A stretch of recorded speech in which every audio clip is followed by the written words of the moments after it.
usually don't do unless there is cryptogamy. Okay. And laparoscopy usually we don't do.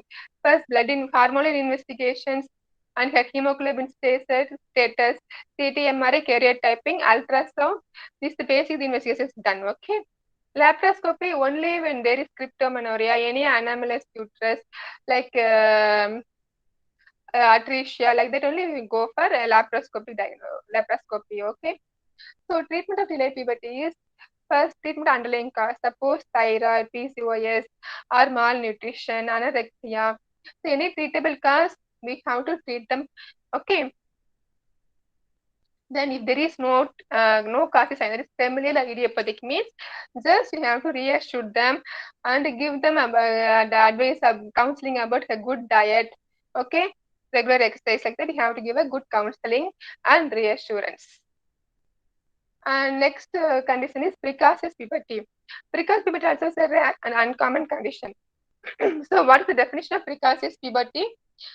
It's the appearance of secondary sexual characters before the age of 8 years, or appearance of menstruation or menarche before the age of 10 years. This is very rare. Usually it is very uncommon condition. Okay.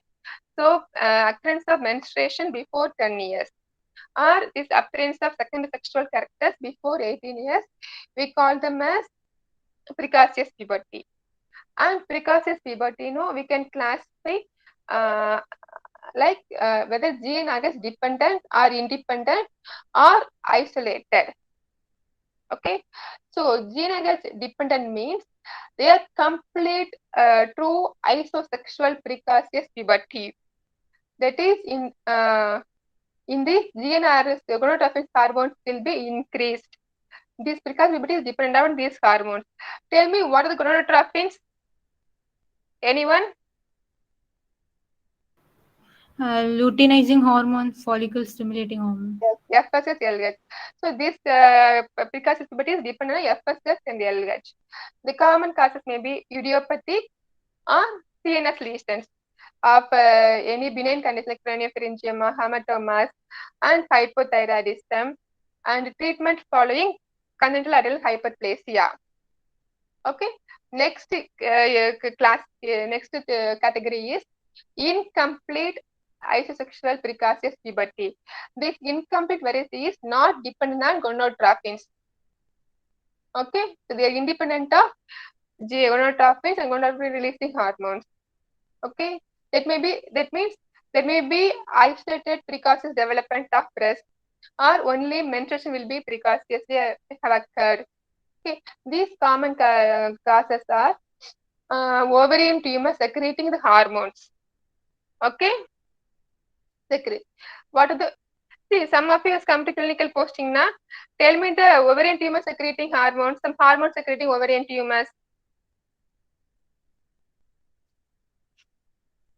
See, one or two bits have come to morning clinical posting. You are attending offline na? Granulosa cell tumor. Yeah. What hormone they secrete? Estrogen. Yes, estrogen. Okay. So, and any other tumors? Only granulosa cell tumors. What about others? Any other tumors? Sexcord stromal tumor. Yes, Sexcott tumor. There is Leydig cell tumor and all. Okay, Thecoma group. So, any hormone secreting tumor may cause this one of the cause for this one. Then also functional ovarian cysts. See, these ovarian cysts are not tumors, but functional ovarian cysts may be there. And some rare cases may be McCune-Albright syndrome and Peutz-Jeghers syndrome. Okay. Then third category is isolated virilization. That is, only you will see adenarche, that is excess development of hair growth in the pubis, okay, and the axilla and over the body. Okay, these one of the common causes are congenital adrenal hyperplasia, or we commonly call CAH, and androgen secreting tumors and idiopathic. Okay, so these are the classification and etiology for precocious puberty. So what investigations we'll be doing? Any idea? Similar to your delayed puberty. What investigations will be doing here for precocious puberty? Serum gonadotropins, androgens. Yes, very good. Because we have to classify based upon their gonadotropins, no? So naturally FSH, LH.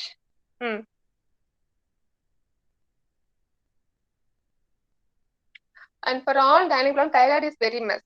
Okay? Not only in adolescence, menopause, for even reproductive age group problems, any problem common, the hormone which you should look for is thyroid.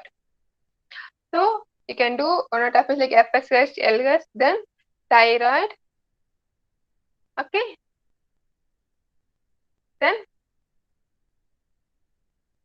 GNRH simulation test. Okay? Then again CT or MRI of the brain. Look for any intracranial lesions. And what about treatment?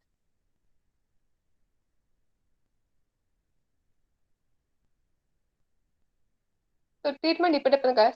Suppose if it is hypothyroidism, yes, you can give thyroxine replacement. Okay. Suppose any tumors, the treatment depends upon the type and type of the tumors. Okay.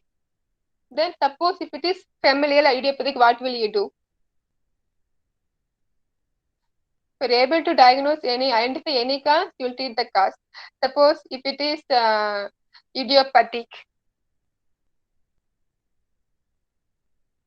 then what will you do?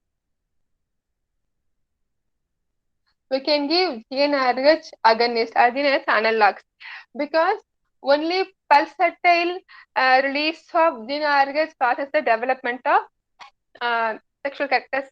Okay, if it is continuous instead of pulsatile, if there is continuous administration, there's continuous availability of GnRH, means this secondary characters will not develop. So continuous, so we can give GnRH analogs. Okay, the mainstay of treatment. So when you give this therapy, there is no, we are giving exogenous GnRH analogs. So it suppresses by negative feedback mechanism, by central inhibitory mechanism, they suppress the ex vivo axis. So endogenous hormones are not released. So we can delay, temporarily we can delay the development of secondary sexual characters and menstruation. I hope you all finished pharmacology, no? Give me some examples for GnRH analogs. Volunteers, please. Boys, open your mouth. What are the GnRH analogs against agonists you know? Leuprolide. Yes, leuprolide, then?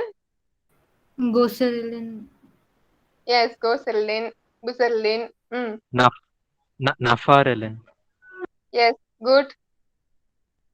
Then,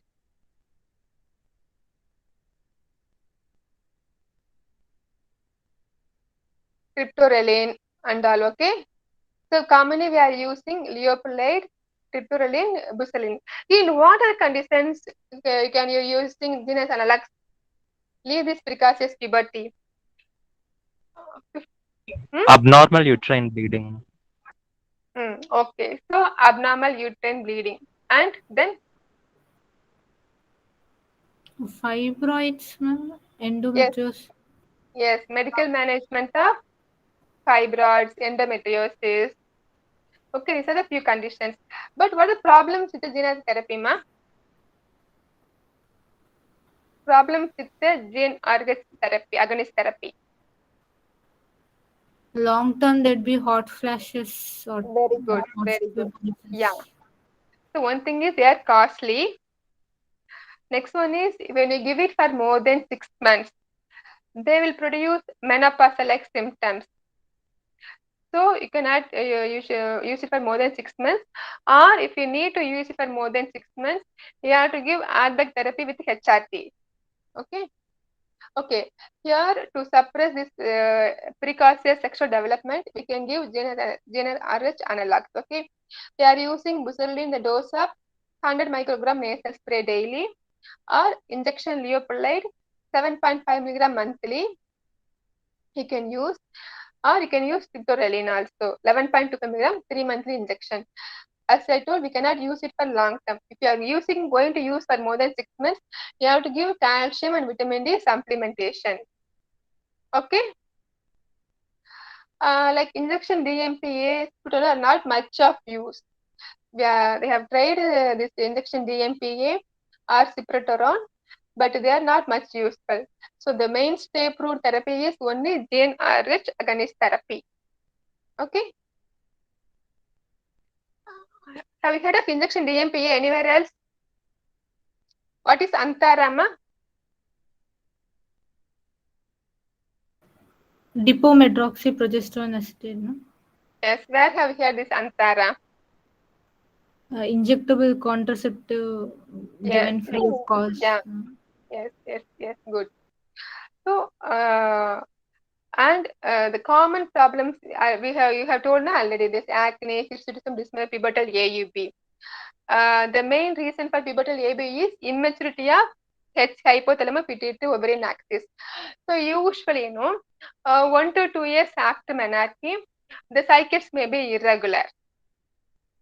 Okay, so when a woman comes with when a girl comes with this pubertal AUB, we have to reassure them it is physiological. So maybe by it will be cycles will be irregular with some excessive bleeding for the initial 1 to 2 years. Okay, and you have to reassure them. And treatment and all they will be discussed. See, all these primary amenorrhea, AUB and all they will be discussed in the respective chapters. Okay, later on. And next one thing is dysmenorrhea. Dysmenorrhea is painful menstruation. Usually it is seen in ovulatory cycles. So you can give them simple medications like mefenamic acid. Okay, 250 or 500 milligram TDS you can give. Commonly, and then you can give dicyclomine also or drotin also, drotavarin. So dysmenorrhea is normally common cause is because of ovulatory cycles. Okay, you can use mefenamic acid, dicyclomine or drotavarin, sometimes rarely brufen also. Okay, but where you have triple dysmenorrhea, ma? Any idea?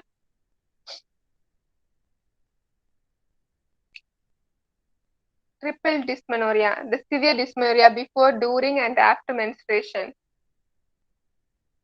Adenomyosis. Yeah, endometriosis. Okay, so endometriosis, you may have triple dysmenorrhea, and submucous fiber, they make a spasmodic dysmenorrhea. Okay, they are pathological conditions, but physiologically it may be due to ovulatory cycles, or you can give simple medicines like mefenamic acid or drotavarin, dicyclomine and all. Okay. Again, hirsutism and acne, these are due to excessive androgens by adrenals. Okay, so hirsutism causes may be different. It may range from simple PCOS to ovarian hormone secreting ovarian tumor. So you have to identify the cause and treat it. If it is only physiology, not a pathological, like not a tumors, only PCOD, means you can like you can use creams, you can use cryolysis or laser treatment for hirsutism. And also for acne also, they little dermatology na. Acne is also a sign of adrenarche. The acne more commonly seen in these pubertal girls.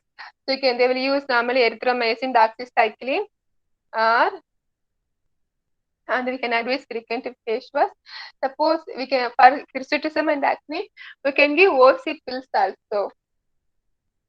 Okay, and the containing OC pills can be prescribed like cyproterone acetate. Okay, which may help to regulate cycles also and also reduce the acne and hirsutism. And one more thing is in these young girls, we have to educate them about sexual education, about sexual hygiene and all, because not only physical, they are more prone for emotional disturbances. Okay, so we have to counsel them and we have to provide them sexual education, like how to maintain sexual hygiene, and also about the diseases, like we have to give them education about HIV, syphilis, and all. We have to educate them about these sexual transmitted diseases, and also about the contraception available also we have to need to inform them, like various contraceptives and hormonal pills and emergency contraceptive pills need to be discussed with them whenever there is necessary. Okay. Okay. So shall we move to the menopause part? Yes, ma'am.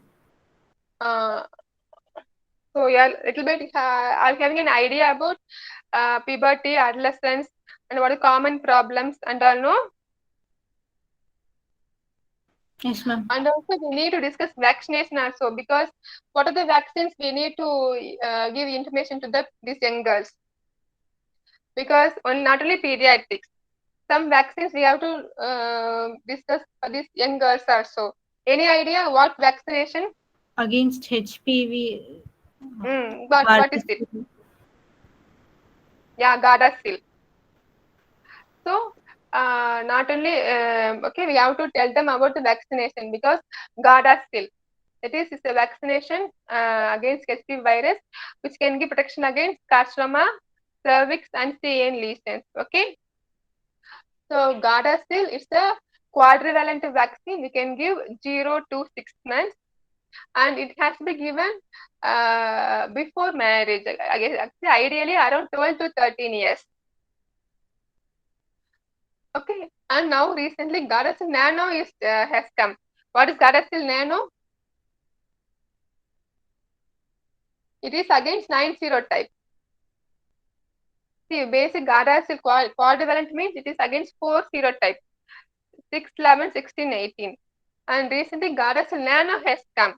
It is protection against 9 serotypes of HPV. In addition to 6, 11, 16, 18, 5 more serotypes is added to it. So Gardasil Nano again 0 to 6 months. So these vaccines, about education of STD diseases, about contraceptives, we have to teach these young girls, because we see more teenage pregnancies and all. You know the problems of teenage pregnancy and all. So we have to advise them about the prevention and also about availability of contraception to them. Okay. So next we will move on to menopause. What is menopause?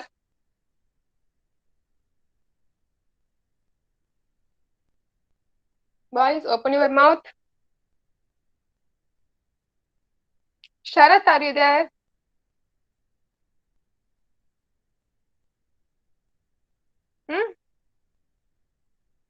Cessation of menstruation. Okay. So commonly we say menopause means this is the menstruation, but it's not only just absence of menstruation, stoppage of menstruation.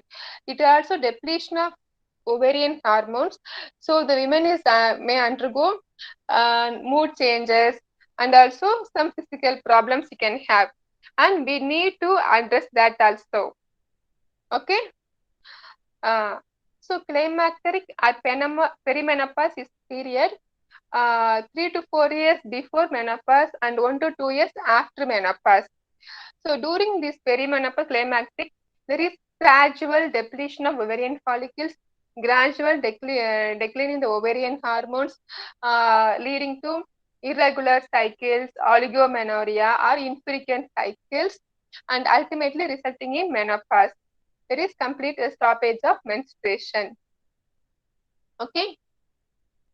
So we can classify and menopause into three stages, 3A and B. Like, okay, sorry, 3 stages. Okay, stage 1 is mostly like climactic or perimenopause, 2 years before menopause. There they may have hot flashes, which are due to vasomotor instability, and early mood changes like depression and anxiety may be there. Okay. Stage 2 is 1 year of menopause. Stage 1 is 2 years before menopause or premenopausal symptoms. Stage 2 is 1 year of menopause. Okay. There also they may have hot flushes and mood changes. Okay, and stage 2B is 5 years after menopause. So 5 years after menopause. Here, in addition to mood changes and hot flushes, they may have atrophic vaginitis, Okay, because of this atrophy of the epithelium, they have itching, and also bony hair, like osteoporosis, they may start to develop. Okay, and stage 3 is late. It is 5 years after menopause. Here, not only that hot flashes may not be seen in this stage. Okay, but osteoporosis, ischemic changes, Alzheimer's disease, that is CVS, CNS complication, the problems may come here. Okay, so stage 3 is where you will have cardiovascular and central nervous system problems and osteoporosis. Okay, maybe in this stage usually they won't have hot flashes. Only these system changes will be present. Okay, so our aim is to give palliative therapy to these mood changes and vasomotor symptoms, and treating them osteoporosis, preserving the bone health, and preventing them stroke, ischemia, Alzheimer's, and osteoporosis.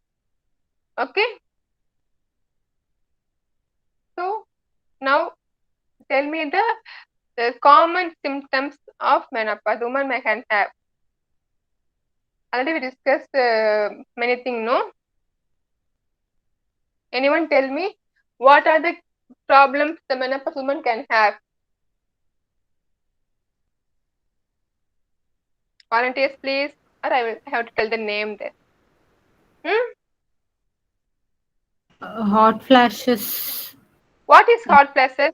How the woman will tell? It There feels is a suddenly term. warm and lightheaded.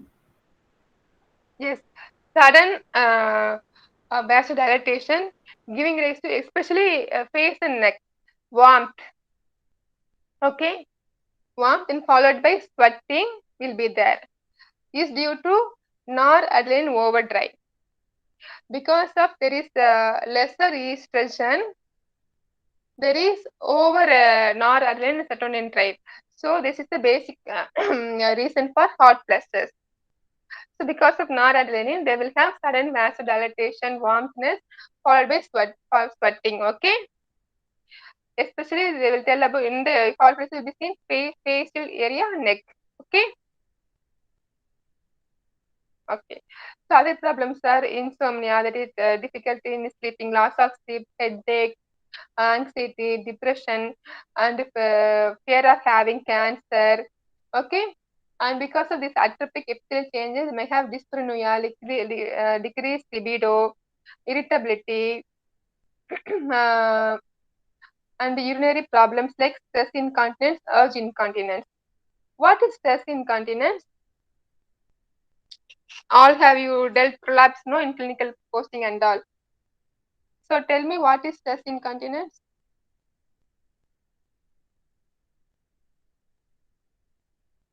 Hmm?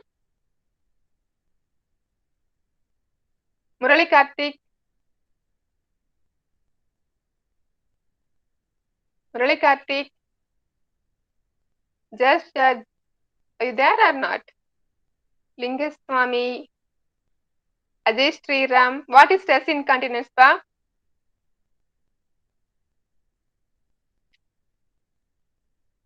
Any volunteers? Karthika?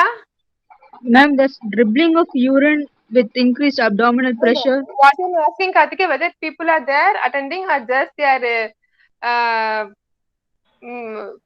giving attendance and going up. Hmm? Okay, you tell me. Ma'am, they are in the meet, ma'am. They are in the meet, huh? Physically Yes, ma'am. present, mentally absent, huh? See, whatever the words we are using, you should know the meaning of it, okay? What is stress incontinence? Dribbling of urine? What is it? Just dribbling of urine, huh? Hmm? While coughing, no? Yes. Involuntary leakage of urine while coughing and sneezing. That is, whenever there is increased intra-abdominal pressure, involuntary leakage of urine. That is stress incontinence. Okay. What is urge incontinence then?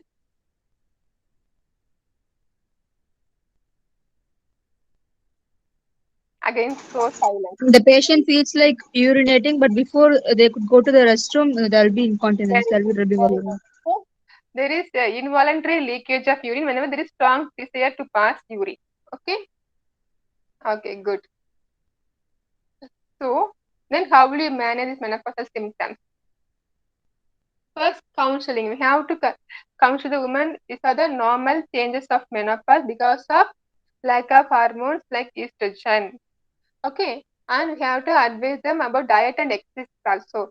Diet means to preserve their bone health. We have to ask any menopausal woman, no, we have to ask them to take calcium 1 to 1.2 grams per day with the vitamin D 400 units per day because there is risk of osteoporosis.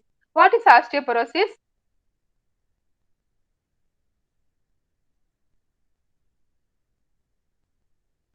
Ajay Kumar, somebody tell. What is osteoporosis? And this depletion of calcium and organic matrix from the bone, na? So decreased bone mass, that is osteopenia. There is decreased osteoblastic activity. So osteopenia is decreased bone mass. So they are more prone for fractures.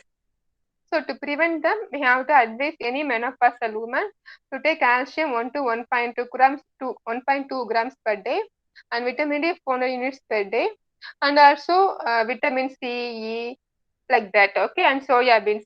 These soya beans, they have phytoestrogens. Okay.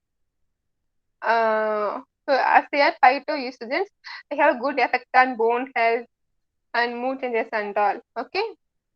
And for women with any heart flushes, sleep disturbances, mood swings, no, we can advise them mild tranquilizers like paroxetine, venlafaxine, alprazolam and all. Okay. And hormonal replacement therapy, HRT. We commonly call HRT. HRT is hormone replacement therapy. This HRT commonly discussed in Western population. But if you take Indian population, students tell me any one of your mother or your grandmother have taken HRT? Hmm? You have to respond, ma. What is HRT? Hormone replacement therapy. That is, say, giving estrogen and progesterone to prevent menopausal symptoms.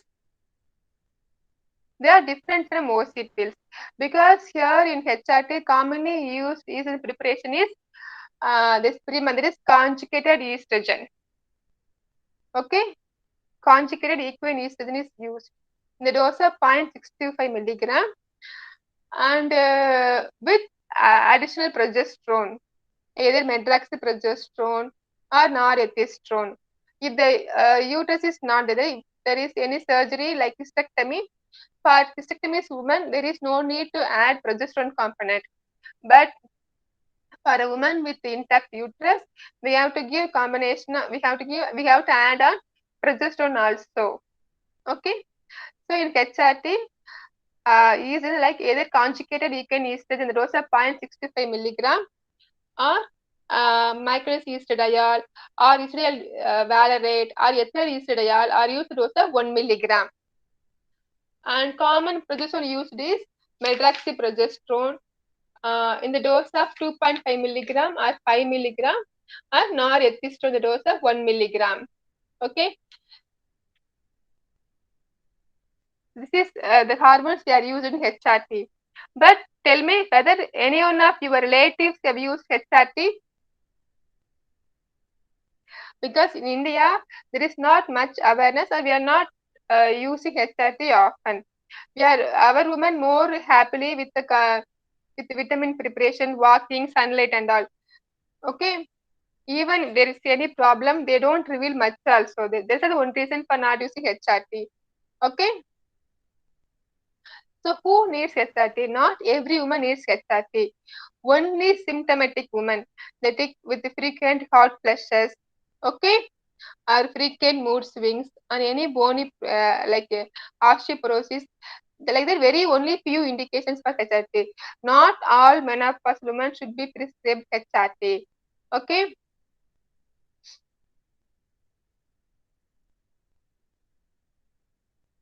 as HRT is useful in hot flushes, vasomotor symptoms, like that atrophic vaginitis. Okay, in that conditions also we can use, and in preventing long-term problems like cardiovascular or Alzheimer's disease, we can use HRT. But the problem in HRT is we cannot use it for more than 8 to 10 years. Okay, so it cannot be used for more than 8 to 10 years. And also you have to screen before using HRT regarding risk of any thromboembolic problems and all. Okay, pa? Yes, ma'am. Okay. Our main problem is osteoporosis because we see many fractures in postmenopausal women. You have done any ortho posting? We commonly seen wrist fractures, head of neck of femur fractures. Have you come across, ma? Because leave alone HRT, at least we should tell all the menopausal women who are our relatives, our friends circle, no, at least we simple diet rich in calcium and also prophylactic use of vitamin D, calcium tablets, and about regular sunlight exposure and food rich in phytoestrogens like soya beans. At least for your relatives, then you should advise, ma'am. Okay.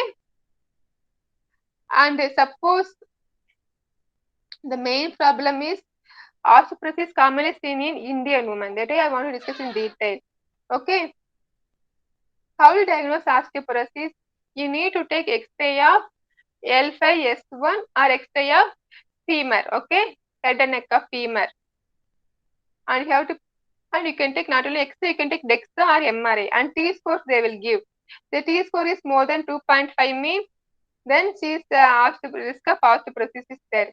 So for osteoporosis, the treatments options available are, one is HRT, Tibolone, okay, and relaxifene, amyloxifene, soy extract, and biphosphonates.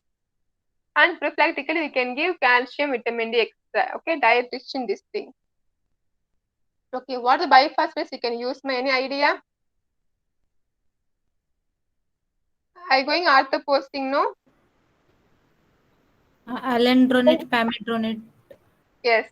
Alendronate dose, alendronate can be given 5 milligram daily or weekly 35 milligram.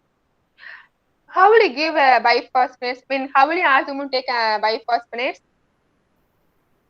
She has to be upright, empty Not stomach, take on empty stomach. plain water. Okay, yeah. Okay, and calcium should be combined with them. At least 6 hours after only you can give calcium. So commonly used are alendronate and IV infusion of zoledronic acid. You can give zoledronic acid as IV infusion. This is commonly used of biphosphonates. Okay, and what is relaxifene, ma? Relaxifene, selective receptor modulator. So they have a beneficial effect on bone and heart, but no effect on endometrium. So we can safely use them for prevention, prophylaxis of osteoporosis and also menopausal symptoms. Okay, what is Tibolone? It has some androgenic and process activity. So it's useful for mood swings and also bony health. And especially for Indian women, you give more advice more about diet and regular exercise. See, as far as this bony health is concerned, no, either you use it or lose it. So we have to advise them regular exercise, regular walking, diet rich in vitamin D, calcium, and also multivitamins, and diet rich in phytoestrogens like soya extracts. Okay, and if needed, we have to prescribe drugs depending upon their problems, like whether there's any osteoporosis or any cardiovascular problem or any urinary problem like that. Depending upon the cause, we have to treat them. Okay. Yes, ma'am. Okay. Any doubt about menopause, ma? Or can we close the topic? Okay, ma. Thank you, Kartika. Thank you. Thank you, ma'am. Thank you, ma'am. Okay, give the attendance to Sarath and ask to mark in the attendance register. Okay. Yes, ma'am. Yes, ma'am.